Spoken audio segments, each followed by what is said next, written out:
nga xam ni kii mooy Adja Ndeye Maguette Dieye Maymouna Jonn ñëw fekk si bi délégation bi ki nga xam ni kii mooy sëñ Maxtar ñu fekk si Matabara ñëw ak Matabara ñëw nag fekk si ki nga xam ni mooy sëriñ ak ñi des ci oto yi ngir ñëw ci bis bi nga xam ni wax naa ni fii la yëf yi tàkkee.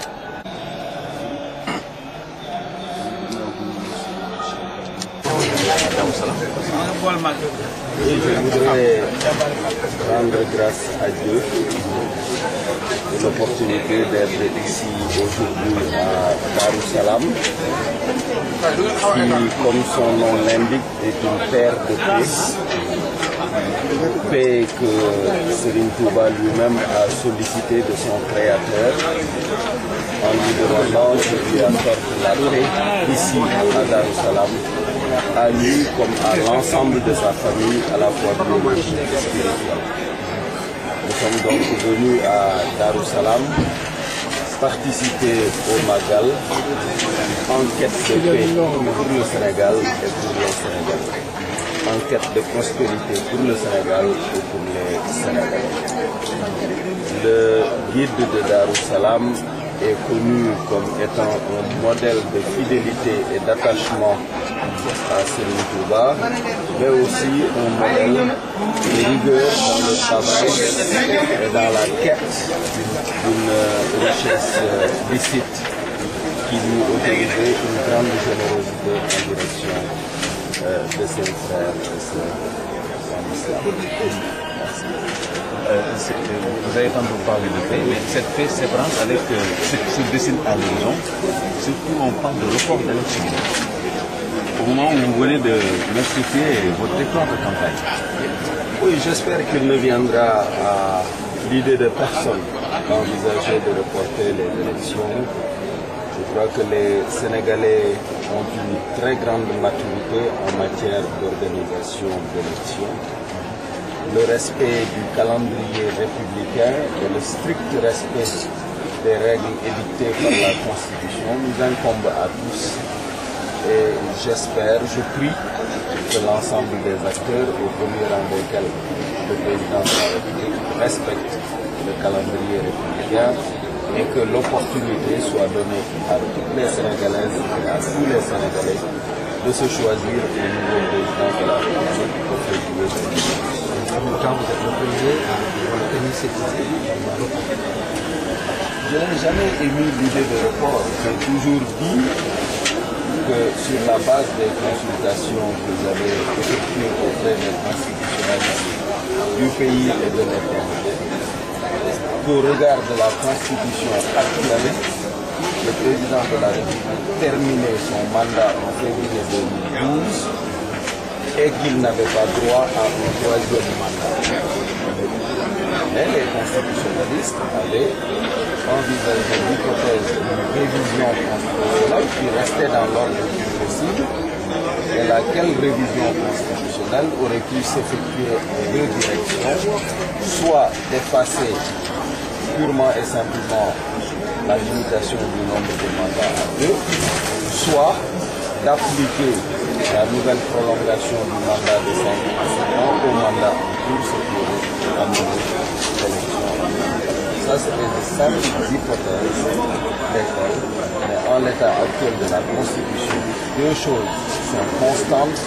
et immuables. Un, le président de la République n'a pas droit à un troisième mandat. Deux, le terme de son mandat fixé par la Constitution, c'est février 2012. Et je tiens à ce que tout le monde respecte ces dispositions constitutionnelles. Les hommes politiques font en ce moment le tour des chiffres. On a vu le président de la République hier au niveau du Boustan. Quelle lecture faites-vous des propos tenus là-bas, mais surtout du comportement du fils aîné de Serigne Saliou qui aurait refusé une contribution de Wade pour un appui substantiel? Je n'ai aucun commentaire à faire sur cela. Je pense que les autorités religieuses de notre pays ont un devoir qu'ils assument tous avec dignité et avec honneur. C'est de participer à l'éducation religieuse et de participer à la propagation d'un certain nombre de valeurs, dont la droiture, dont le respect des droits humains, le respect de la personne humaine. C'est cela l'enseignement que nous souhaitons voir fleurir au niveau de tous les foyers. Et des quatre exemples, une fois unis, quelles seront les grandes priorités, les grands axes sur lesquels vous allez donner votre politique pour redresser le Sénégal? Deux grands axes d'abord, la paix, la sécurité et la stabilité, notamment dans la région sud, pour que l'ensemble du territoire sénégalais soit apte à accueillir et à permettre l'éclosion des talents des fils et des filles de ce pays. Deux, la bonne gouvernance, la lutte contre la corruption et la restauration de la crédibilité de l'État, pour que l'État de droit soit respecté. Ces deux piliers étant en place, notre priorité absolue sera l'agriculture à travers une maîtrise de l'eau accrue et le renforcement du capital humain à travers une nourriture adéquate, une politique de santé appropriée et une éducation de qualité. Naturellement, il y aura un secteur phare qui est le secteur des nouvelles technologies et des téléservices, parce qu'il ne s'agira pas pour nous de rattraper les Occidentaux à travers l'industrie, mais de leur donner rendez-vous dans le futur au moyen de notre maîtrise des nouvelles technologies. Beaucoup pensent qu'il une fois au pouvoir déclenchera la chasse aux sorcières pour tout ce que les gens ont fait aujourd'hui, mais également, est-ce qu'il amnistiera la famille de Wade? Vous savez, ce que les gens ont fait contre moi sans réussir leur complot est pour moi du passé. C'est complètement oublié et pardonné. Je serai suffisamment occupé à redresser le Sénégal pour qu'il ne me reste ni de temps ni d'énergie à consacrer à une quelconque chasse aux sorcières. Est-ce que la raison pour laquelle vous n'avez pas apporté une réponse à la sorte de Wade des gens de sa vie à travers laquelle Non, je ne polémique pas. Non, non, en wolof. Voilà, ci wolof waaw ñoo ngi sant yàlla bu baax ñu kàttanale ñu ñëw fii ci Daaru Salaam di fi màggal si di fi sàkku si ñaan pour jàmm ci Sénégal ak waa Sénégal. fii ci Daaru Salaam fii la suñu maam Serigne Touba ñaane woon boromam mu may ko jàmm du sax dàkk yoo xam ni daf ko koy jagleel ak njabootam, njabootu deretam ak njabootu l'islam bi yépp, te mu ngi ko ñaane woon yàlla defal ko ko fii ci Daaru Salaam. jàmm jooju ci la ñu ñëw taataan si pour yàlla defal ñu ko ci Sénégal, defal ko Sénégalais yépp, ndax ku nekk xam na ni ñoo ngi jëm ci ay xat-xat, ñoo ngi jëm ci ay élection lu diis la ci am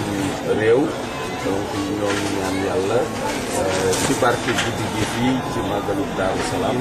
yàlla defal Sénégal jàmm, defal ko élection yooyu waaw élection yooyu de mel na ni day bëgg a dàq ak aussi candidat bi Wade. waaw loolu xam nga li ma ci wax moom dama koy bamtuwaat rek, defe naa ni ñëpp dégg nañu ko. Sénégal dafa am charte, dafa am constitution boobu moo wax àppu élection yi 2012 la. constitution boobu moo wax ne président de la république bii fi nekk di Ablaye Wade ñaari mandat yi mu amoon droit jeexal na ko te ci 2012 la koy jeexale. donc dàq élection yi moom du xalaat, du sax bu ñu war a waxtaane. élection yi février 2012 la war a am te li constitution réew mi wax mooy Ablaye Wade waru ci bokk. fekk boo ko dafa xam tool bi la dem ngir dàq man musuma wax ne nañu dàq élection yi ñaari li ma waxoon lu leer nañ dama wax ni ci constitution bi nii mu bindoo tey li constitution bi wax mooy président de la république ñaari mandat la am sañ-sañ ñaari mandat yi février 2012 lay jeex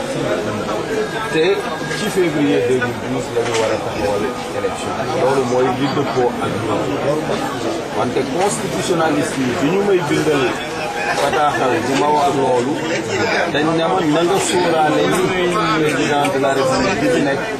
mën naa soppi constitution bi bu ko dee soppi nag mën na koo soppi ci ñaari façon benn bi mu ne li constitution bi ëmb ci sart buy wax ni ñaari mandat rek la am loolu génn na ko ci bu boobaa day dellu ca na mu meloon ca Abdou wala mu ne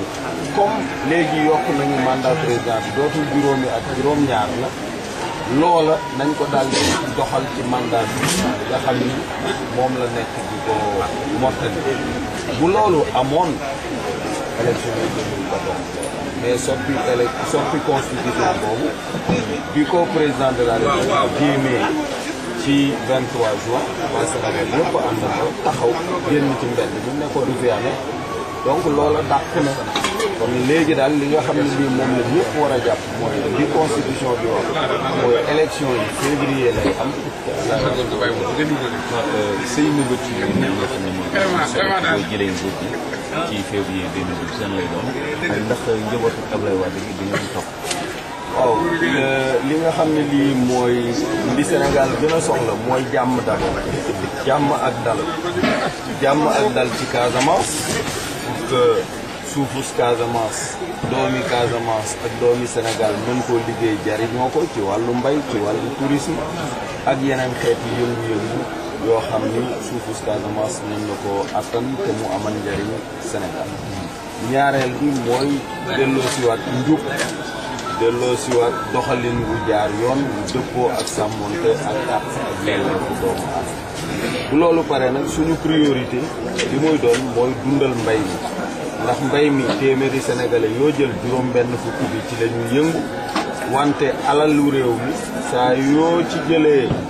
ñaar dërëm yi rek ñooy bàyyi ko ci mbay loolu nag mënuñoo tàqaleeg ndóol mënuñoo tàqaleeg ñàkk donc faw ñu dundal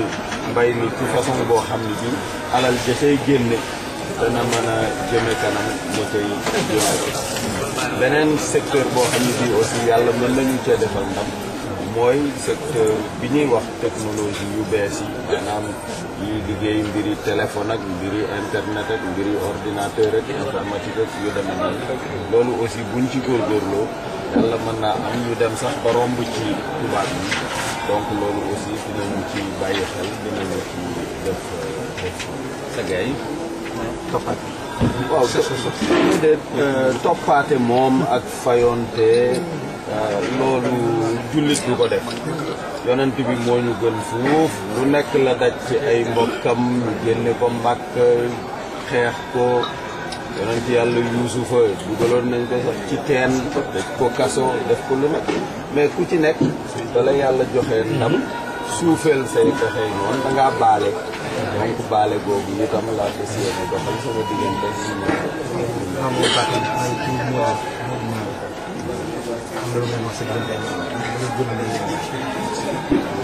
waaw loolu moom lu ko neex mën na ko bind moom day bindkat la day